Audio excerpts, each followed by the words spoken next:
We're about to dive into the story of one of history's most powerful rulers, who chose to live without a crown, without a throne, or even a single guard.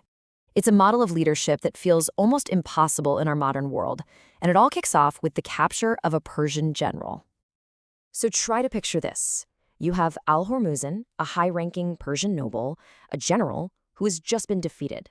He's brought as a captive to Medina, the capital of this new, rapidly expanding state. And he's decked out in all his finery. We're talking gold, jewels, a magnificent crown, fully expecting to meet a king who is just as, if not more, splendid than he is. He's on his way to meet the Caliph Umar ibn al-Khattab, the leader who now rules over his former territories.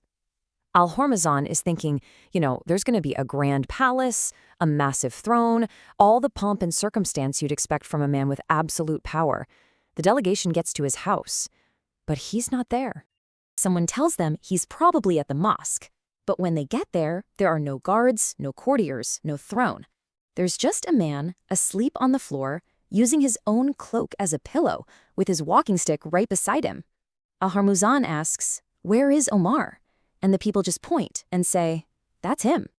The Persian general was absolutely stunned. He asks, where are his guards, his gatekeepers? The answer he gets back? He doesn't have any. This unbelievable contrast brings up a really fundamental question. Why on earth would a leader with this much power choose to live with such profound, shocking simplicity? To really get Umar's actions, you can't look at politics as usual. The answer is found in the spiritual foundation that was laid by his teacher, Prophet Muhammad, peace and blessings be upon him. See, his conduct was a direct result of the Prophet's teaching, that true strength isn't about power, it's about humility. This verse from the Quran was basically the blueprint. It taught that real nobility, real strength, isn't found in being arrogant or showing off your dominance. It's found in humility, in gentleness. This was the ideal that Umar and his companions were trying to live up to every single day. Okay, so let's see how this teaching was actually put into practice. The first big idea is a pretty radical one: prioritizing the soul over your status. The Prophet taught his companions something revolutionary. He said that a person's appearance means absolutely nothing in the eyes of God.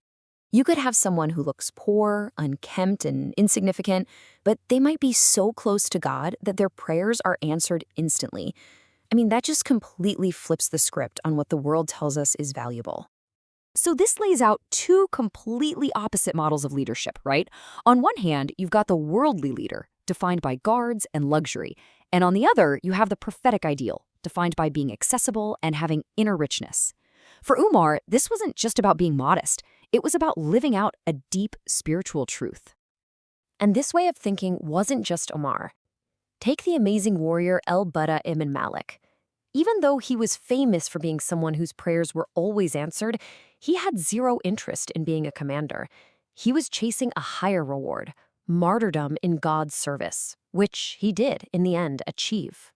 This foundation of faith also built this unbreakable code of conduct, especially when it came to keeping your word, even when it was really, really inconvenient.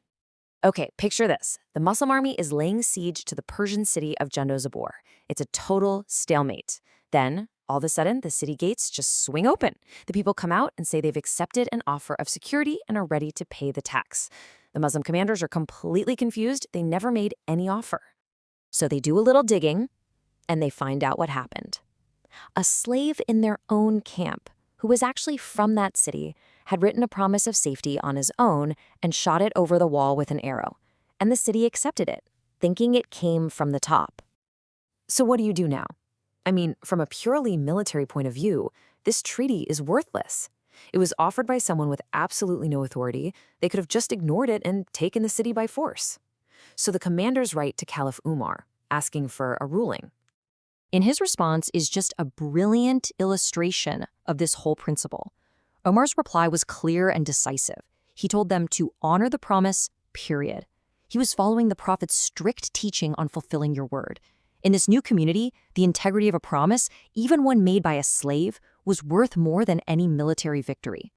Our last example gets to the heart of a fear that wasn't about losing a battle, but about a much bigger danger, the temptation of wealth.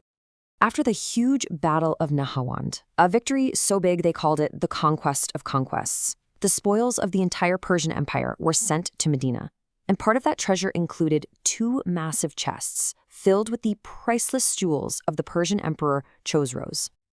Now, any other ruler in history would see this as the ultimate trophy. It's proof of your power, your wealth, your success. But when these chests were brought in front of Omar, he didn't celebrate. He started to weep. He saw this incredible fortune not as a blessing, but as a terrifying test from God. This goes right back to the Prophet's warnings about the dangers of this world. Umar actually had a nightmare that these jewels were chests of fire that would literally burn him if he didn't share them out fairly. So his response was immediate. He told the man who brought them, "Take them away, sell them in the market, and use every single bit of the money to buy food and supplies for the people." For Umar, wealth wasn't a personal prize. It was a heavy, heavy responsibility. So what you should really take away from all this is a model of leadership that's built on a completely different definition of strength. It's a strength that you find in humility, not in hierarchy, in absolute integrity, not in strategic advantage, and in detachment from the very wealth and power that most people spend their lives chasing. This story really leaves us with a challenging question for our own time.